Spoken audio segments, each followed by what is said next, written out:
Hello everyone, come inside and check out this new home for sale in Plano, Texas.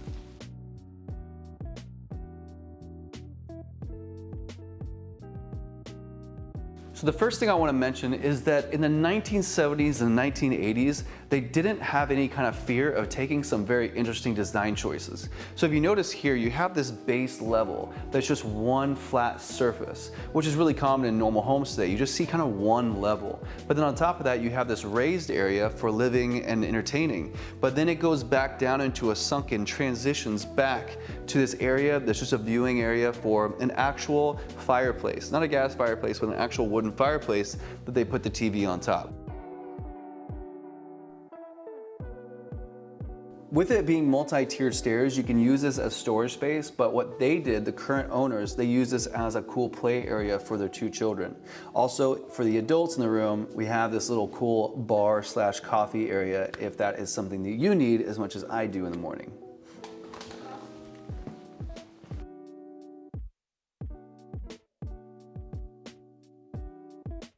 So initially this kitchen felt a little tight. So what they decided to do on the full renovation is they opened it up a lot, brought in a lot of natural lighting. They also decided to redo all the cabinetry and do this two-tone cabinetry to bring some life into it.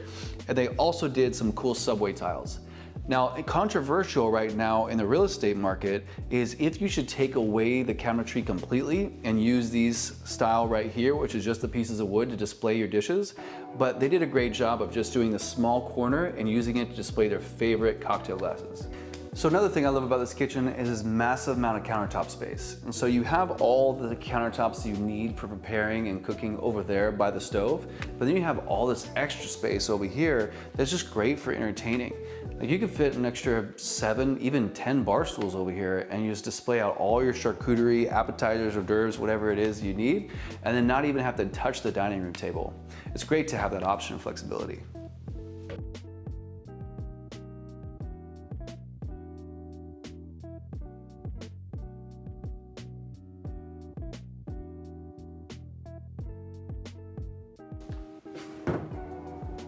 For all of you that wanted your own castle, I want to show you something cool. Now, instead of having a little peephole to look through to see who's on the other side of the door when they knock, you have your, what's the password? Kind of cool way to see who's on the other side. And on top of that, if you have a big piece of furniture, say for instance a grand piano that you have to get in, it is a nightmare to try to get in through normal traditional doors. But with these big solid castle doors, it's not a problem at all. This is going to be a traditional 3-bedroom home, but it also has an extra office upstairs as well. All the 3 bedrooms are going to be upstairs with no bedrooms downstairs. This is going to be the master bedroom, which is going to have an ensuite to a private bathroom. These are going to be the 2 other rooms upstairs, with this one being the smaller of the 2. Be good for like a full, or maybe even you could fit a queen in there. Whereas this one right here is going to be better for maybe a queen. You could even potentially fit a king in here, but it'll be a little tight. So this is kind of a cool room. It can work as an office/game room, but it also can work as like a kid's room as well because it has its own door and it has its own closet space. But for privacy, it doesn't really have a lot going on because you have this open wall here. But for a young kid's room, it could be super cool to be able to yell down, yell, "Mom, I need some food." I would love this growing up until you get to the teenage years. You kind of need to move into one of those other 2 rooms.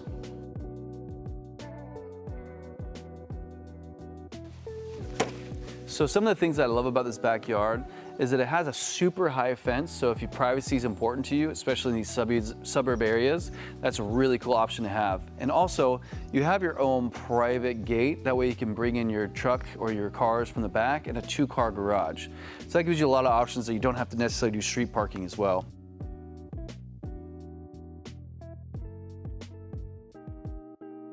Now, if you're like me, I have no place to put my lawn tools or my Christmas decorations, and here this already comes with the house. So as you know, for anybody who's ever tried to build a shed before, it takes so long and such an effort to build it, and it's expensive. You try to buy them pre-made from like Home Depot or something. So it's a great option if for you have any kind of storage, luggage, decorations, gardening, whatever you gotta do.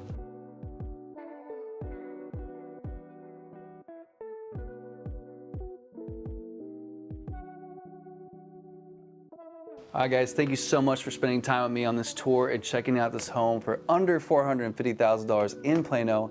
If you guys are in the market right now for a home like this, make sure to comment below or send this to a friend, and I look forward to seeing you in the next one. All right, guys, see you soon.